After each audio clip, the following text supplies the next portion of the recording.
GamingBolt presents 15 things you need to know before you buy Vampyr.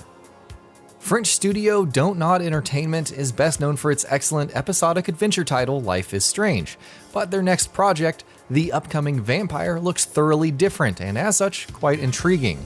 The upcoming action RPG looks to be attempting quite a lot of interesting things that you don't see in video games all that often, and in this feature, we're going to take a look at 15 such things. The setup.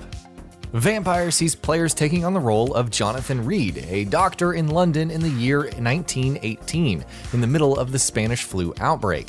What's interesting, and obviously the game's main hook, is that in this supernatural alternate history setting, Reed has also turned into a vampire. As such, the game will focus on the players being torn between their duties as a doctor of saving people's lives, and Reed's primal need for fresh blood as a vampire.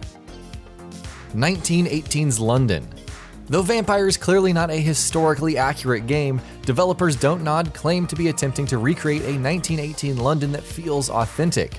The developers at the studio traveled to London to conduct research in order to make the setting as historically accurate as possible, and they also claim to have consulted history books and documentaries so as to be able to recapture the dread of the Spanish flu as perfectly as they can. Semi-open world.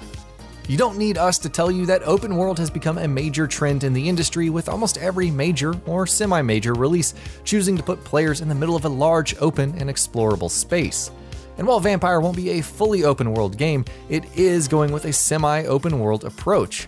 The world won't be as large as what you might expect to see in games such as Skyrim or GTA, for instance, but most of it will be open for exploration to the players at their leisure. That said, a few areas will be gated behind story progress. Moral choices.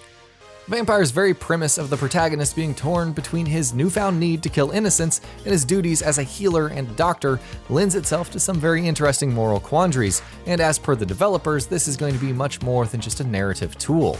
Players will actively be making decisions of whether they want to adhere to their role in the game's society as a doctor, or whether they're going to give into their bloodthirsty nature as a vampire. This incidentally brings us to our next point. Pacifist run. Lending further credence to Vampyr's in-game moral conundrums is the fact that if players wish to do so, they can choose to not kill anyone. The team at Dontnod claim that the players can beat the entire game without ever killing anyone, and if this is indeed true, it's great that a game is actually doubling down on its central premise. Since the protagonist is a vampire though, not consuming fresh blood will obviously come at a cost. The benefits of killing.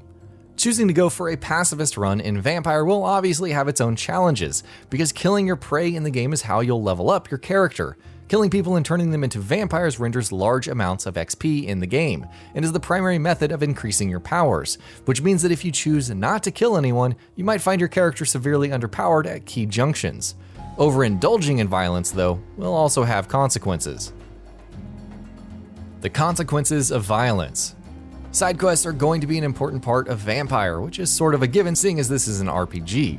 The characters who give you side quests, of course, are NPCs, and we'll be talking more about them in just a bit.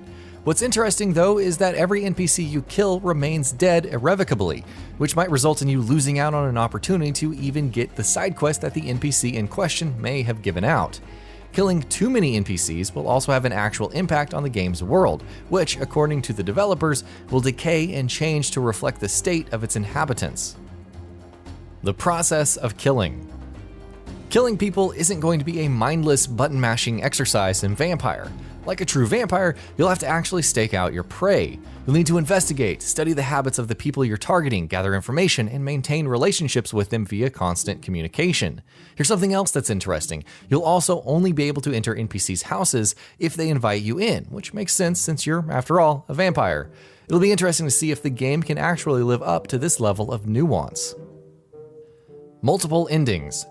Given Vampyr's reliance on moral choices and player agency, it's no surprise that the game will have multiple endings. 4 of them to be precise. Your actions will not only have an impact on the lives, or lack thereof, of the people you encounter, they will also actively change the game's world itself, all of which will combine to deliver 4 different endings. Oh, and speaking of the game's world, districts. Vampyr's London is going to be divided into 4 different districts, tethered to hub locations and interlinked with additional side areas. Interestingly enough, the game's world promises to be a persistent one that constantly changes to reflect the player's actions. Killing too many NPCs in a district can lead to that district's health deteriorating significantly. In fact, based on the player's actions, districts can be destroyed entirely. NPCs. Unlike most RPGs, or hell, most games, Vampyr's approach to NPCs is quite measured and calculated, at least based on the information we have about the game so far. There will be a total of 60 NPCs in the game, all of whom have been handcrafted to function as actual, distinguishable personalities. Each character in the game will have their own unique personalities, traits, backgrounds, relationships, and routines, which should prevent monotony while you're hunting each one of them, at least in theory. It remains to be seen how well the game actually implements all of this. Weapons and abilities. You'll be using a lot more than just your teeth and your claws as weapons in Vampyr.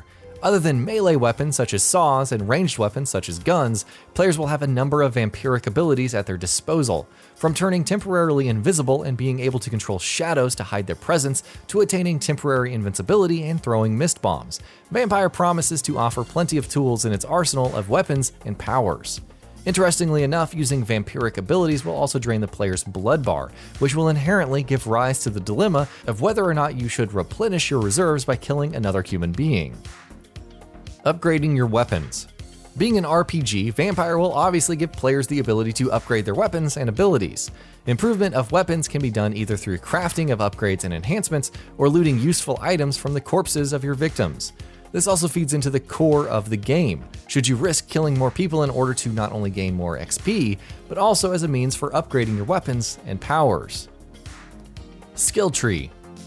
Gaining XP through consumption of blood and successful investigations will allow you to upgrade your character in the skill tree. The upgrades in the skill tree will be divided into 3 categories. There's Shadow, which will focus on your stealth abilities. There's Instinct, which will presumably have more of a focus on combat and your abilities as a vampire. And there's Social, which shall increase your, as the name suggests, social skills, which will in turn allow you to maintain your cover and investigate your prey better. Enemy types. While you are going to be playing as a vampire, most of your enemies you come across in the game will also be of the same breed, and there will be several different kinds of them. Other than the obvious bosses, which will presumably be handcrafted and differently designed, there will also be aristocrat vampires who will have the abilities similar to yours, sewer-dwelling vampires, heavyset vampires that resemble werewolves, and vampires whose primary targets are creatures of their own kind, while players will also be coming up against a secret society of vampire hunters. And that about does it for this video. If you enjoyed what you watched and want to see more from GamingBolt, you can always hit that subscribe button and turn on the bell icon next to it. That way you will never miss any of our videos.